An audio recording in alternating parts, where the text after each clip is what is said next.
2025 காப்போத உயர்தர பரீட்சை இன்று ஆரம்பம்.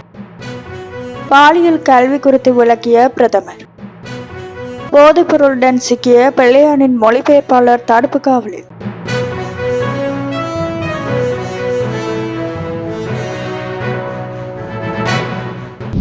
2025 ஆண்டுக்கான கல்வி பொது தராதர உயர்தர பரீட்சை இன்று ஆரம்பமாகின்றது.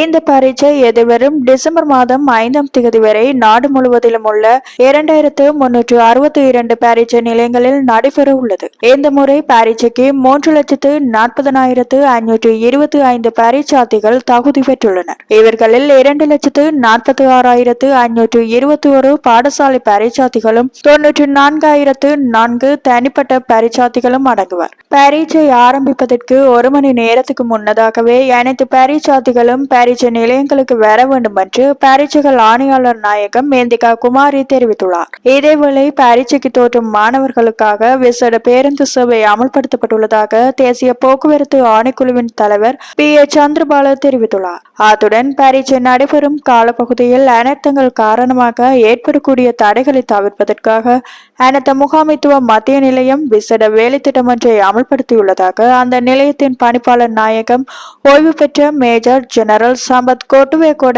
குறிப்பிட்டுள்ளார்.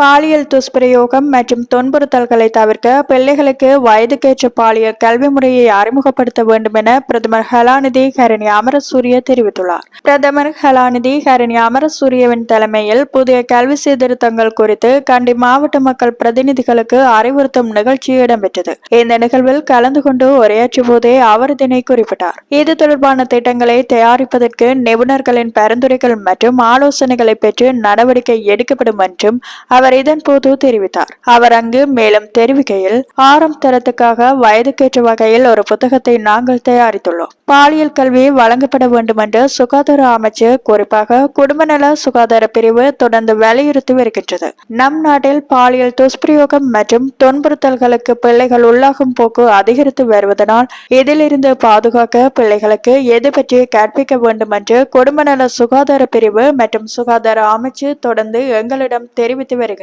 அதேபோல இது ஒரு பாரதூரமான பிரச்சினை என்று சிறுவர் பாதுகாப்பு அதிகார சபையும் எங்களிடம் தெரிவித்துள்ளது. தங்களது உடலை பாதுகாத்துக் கொள்வது குறித்து பிள்ளைகளுக்கு அறிவுறுத்தப்பட வேண்டும் என்றும் தெரிவிக்கப்பட்டுள்ளது.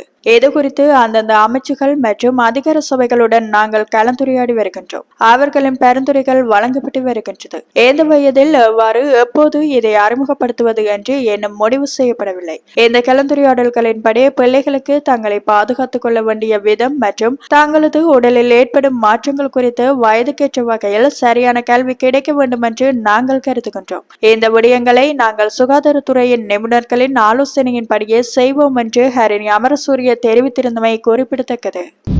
ஐஸ் போதைப்பொருள் வியாபாரத்தில் ஈடுபட்ட சம்பவத்தில் கைது செய்யப்பட்ட மட்டக்களப்பு மாநகர சபையின் முன்னாள் மேஜரின் கணவரும் பிள்ளையானின் மொழிபெயர்ப்பாளருமான நபரை 3 நாள் போலீஸ் தடுப்பு காவலில் வைத்து விசாரணை செய்ய மட்டக்களப்பு நீதவான் நீதிபதி அனுமதி அளித்துள்ளார். மட்டக்களப்பு போலீசாருக்கு கிடைத்த தகவல் ஒன்றை அடுத்து ஊழல் ஒழிப்பு மற்றும் போதை ஒழிப்பு பிரிவு போலீசார் கடந்த வெள்ளிக்கிழமை இரவு முதலியார் வீதியில் உள்ள வீடு ஒன்றை முற்றுகையிட்ட போது அங்கு வியாபாரத்தில் ஈடுபட்டவர் என கூறப்படும் ஒருவர் 50 கிராம் ஐஸ் போதைப்பொருளுடன் கைது செய்யப்பட்டார். இவர் பிள்ளையான் என அழைக்கப்படும் முன்னாள் ராயங்க அமைச்சர் சி சந்திரகாந்தனின் மொழிபெயர்ப்பாளரும் மட்டக்களப்பு மாநகர சபையின் முன்னாள் மேஜரின் கணவர் என்றும் கூறப்படுகின்றது.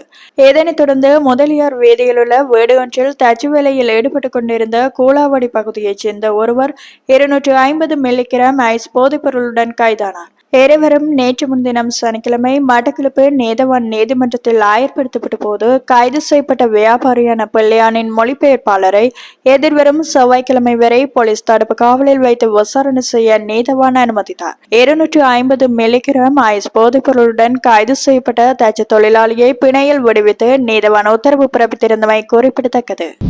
மத்திய கிழக்கில் தலைமறைவாகியுள்ள இலங்கையைச் சேர்ந்த 7 போதைப்பொருள் கடத்தல்காரர்கள் அதிகாரிகளிடம் சரணடைய விருப்பம் தெரிவித்துள்ளதாக தகவல் வெளியாகியுள்ளது. குறித்த விடயத்தை பொதுமக்கள் பாதுகாப்பு அமைச்சர் ஆனந்த விஜயபால தெரிவித்துள்ளார். கொழும்பு மாவட்ட செயலகத்தில் தற்போது நடைபெற்று வரும் விச போதைப்பொருள் ஒழிப்புக்கான முழு நாடுமே ஒன்றாக்க தேசிய நிகழ்ச்சி திட்டத்தின் கொழும்பு மாவட்ட செயற்பாட்டு திட்டத்தில் கலந்து கொண்ட போதே அவர் இதனை குறிப்பிட்டார். இதேவேளை டி சிண்டிகேட் என்று அழைக்கப்படும் தாவூத் இப்ராஹிம் சிண்டிகேட் தென்னிந்தியா மற்றும் இலங்கை வழியாக அதன் போதைப்பொருள் வலையமைப்பை விரிவுபடுத்துவதற்காக முன்னாள் விடுதலை புலிகள் இயக்கத்தினருடன் இணைந்து செயல்படுவதாக இந்திய உளவுத்துறை அமைப்புகள் உயர்மட்ட எச்சரிக்கையை வெளியிட்டுள்ளன.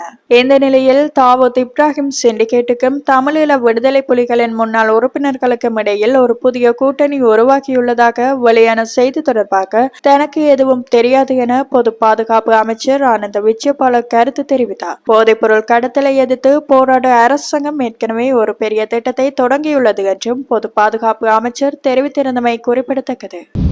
யாழ்ப்பாணம் பருத்தித்துறை கடற்பரப்பில் எல்லை தாண்டி மீன்பிடித்த ஒரு படகையும் அதில் இருந்த 14 இந்திய மீனவர்களையும் கடற்படையினர் கைது செய்துள்ளனர். இவ்வாறு கைது செய்யப்பட்டவர்கள் காங்கேசன்துறை கடற்படை முகாமுக்கு அழைத்துச் செல்லப்பட்டுள்ளனர். கைதான மீனவர்கள் கடற்தொழில் நீரியல் வளத்துறை திணைக்களத்திடம் ஒப்படைக்கப்பட்டு பருத்தித்துறை நீதவான் நீதிமன்றத்தில் ஆயர்படுத்தப்பட உள்ளனர். வரலாற்றில் மிக நீண்ட அரசாங்க முடக்கத்தை முடிவுக்கு கொண்டு வரக்கூடிய ஒரு ஒப்பந்தத்துக்கு அமெரிக்க செனட் சபை உறுப்பினர்கள் இணக்கம் தெரிவித்துள்ளனர். அமெரிக்க செனட் சபையில் தேவையான நிதியுதவி சட்டமூலங்கள் நிறைவேற்றப்படாமையால் பெடரல் அரசாங்கம் 40 நாட்களுக்கு மேலாக மூடப்பட்டிருந்த நிலையில் இந்த முடக்கத்தை முடிவுக்கு கொண்டு வரக்கூடிய ஒப்பந்தத்துக்கு செனட் சபை உறுப்பினர்கள் இவ்வாறு இணங்கியுள்ளதாக தெரிவிக்கப்பட்டுள்ளது. குடியரசுக் கட்சியினருடன் பேச்சுவார்த்தை நடத்தப்பட்டு ஒப்பந்தத்துக்கு வாக்களிக்க ஜனநாயக கட்சியின் சட்டமியற்றுபவர்கள் தயாராக இருப்பதாக வெளிநாட்டு ஊடகங்கள் செய்தி வெளியிட்டுள்ளன. வாக்கெடுப்பு நிறைவேற்றப்பட்டால் அமெரிக்கா முழுவதும் அரசாங்க சேவைகள் முழுமையாக மீண்டும் ஆரம்பிக்கப்படும் என்றும் தெரிவிக்கப்பட்டுள்ளது. எனினும் இதற்கு பல தடவுகள் உள்ளதாகவும் இந்த ஒப்பந்தம் முழுமையாக நடைமுறைக்கு வர எவ்வளவு காலம் எடுக்கும் என்று உறுதியாக கூற முடியாது என்றும் வெளிநாட்டு ஊடகங்கள் செய்தி வெளியிட்டுள்ளமை குறிப்பிடத்தக்கது.